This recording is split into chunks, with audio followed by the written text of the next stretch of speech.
Hey, what's up guys?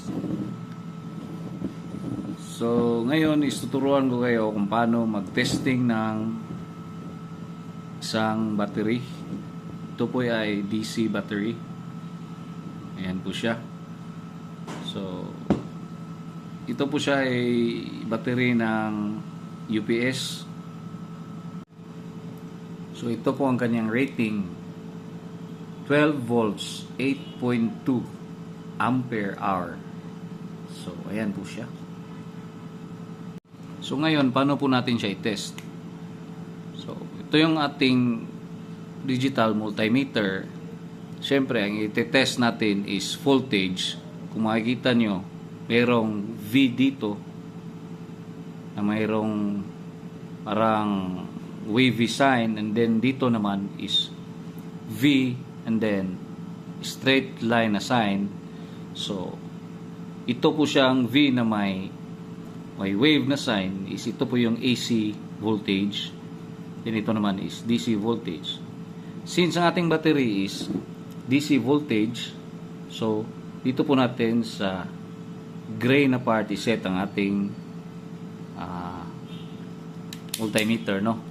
So, paano ba malaman kung saan natin siya isi-set banda dito sa mga number na to, kung nakikita nyo, kung nababasa nyo? Alright. So, balik tayo dito sa ating battery na may rating na 12 volts. Okay? So, 12 volts. Kailangan po ang rating natin is mas mataas po sa ating tinitest. For example, ito, 12 volts. So, sa ating tester is wala naman po tayong nakikitang 12 volts. So, above 12 volts is walang iba kundi 20 volts.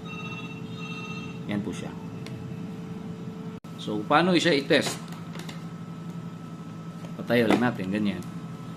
Simple lang mga sir. Ito lang siya. Siyempre, itong probe natin is nakikita natin is red at saka black, meaning positive at saka negative. Positive, negative. Red, black. Alright. So, ngayon is itatapat lang natin ang ating mga probes dito sa terminal ng ating mga battery. So, ayun. Ayan. So, kung nakikita nyo, ang reading niya is 13.11 volts po yan siya. Hindi po yan siya milli, kundi volts po siya.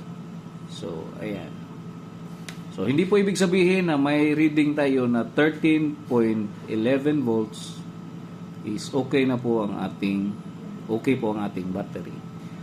Kasi yung totoong nagbibigay ng power or lakas sa ating mga UPS is ang kuryente. So ngayon, what if, kung nagtatanong kayo kung what if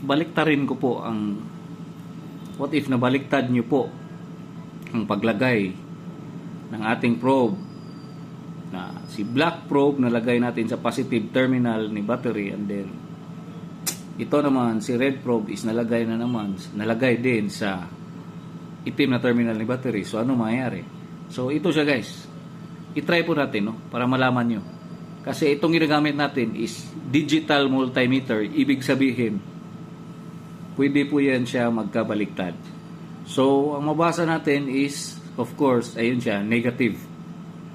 Kung nakikita nyo, negative 13.13. So, kung baliktarin natin, of course, positive. Walang negative. Ayan.